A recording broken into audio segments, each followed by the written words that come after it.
Grabe, ganito na pala kadami ang naipong dinosaurs ni Charlie and Chino. Medyo sinipag nga ako today kaya naisipan ko na i-organize itong mga laruan ng twins. Medyo makalat na kasi dito sa dinosaur room. And medyo mahirap na nga kumilos kasi medyo sumisikip na. And kung napapanood nyo yung mga vlogs namin, dito kami nag-open ng toys. Chinek ko na muna kung meron pa bang space dito sa mga boxes na to. Pero tingnan nyo, puno na din pala lahat ng mga to. Nandito din kasi yung iba nilang dinosaurs na medyo maliliit. And eto nga yung sinasabi ko sa inyo. Punong-puno na ng toys itong kanilang bed. And medyo magulo na din kaya kailangan ng ayusin. Kaya inalis ko muna lahat ng nakapatong ditong toys. Nilipat ko din muna itong si Kota. Recently nga ang dami sa inyo naghahanap dito sa dinosaur na to. Inalis ko din muna yung mattress nila. Tapos tingnan nyo ang dami palang toys dun sa ilalim. Pero bakit parang habang tumatagal parang mas dumadami yung mga toys? Meron nga din pala ditong isang box na hindi pa na-open.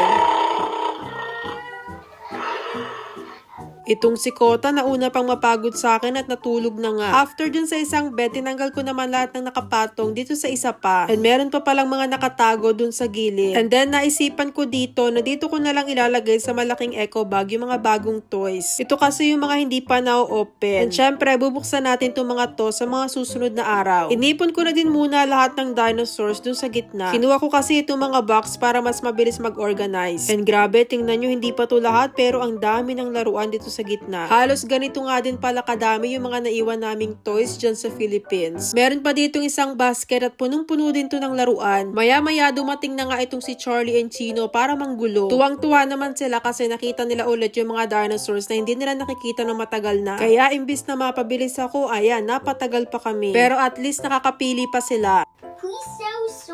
Yung iba kasi dito is ipamimigay na namin. Meron na din kasi mga nasirang toys, yun naman is itatapon na namin. So ihiwalay ko yung mga gusto pa nilang laruin, yung mga pwede pang magamit, tsaka yung mga talagang patapon na. And dyan nga, tingnan nyo, tumutulong na itong si Chino sa pag-iimpis. Pero itong si Charlie, busy sa paglalaro. Hindi ko nga din alam dito kung saan ba ako mag-uumpisa. Sobrang dami kasi talaga nito. Magdadalawang taon pa lang kami dito sa UK pero grabe na yung laruan ng twins. Napuno na kaagad nila itong isang buong dinosaur room. Hindi na nga din sila dito makalakad kasi tingnan nyo naman parang meron ng bundok ng mga laruan. Para na talaga ditong Jurassic Park. Tuwang-tuwa naman ang dalawang bata kasi yung mga hinahanap nilang toys before is nakita ulit nila. Yung iba kasi dito is halos nakalimutan na nila. Alam nyo naman ng mga bata, ilang araw lang hindi na nilalaro yung mga bago nilang toys. Sobrang dami ng laruan dito sa sahig bukod pa yung mga nandun sa box. And meron din mga toys dito na naka-wrap pa. Meron din naman mga naka-box at meron pang tag.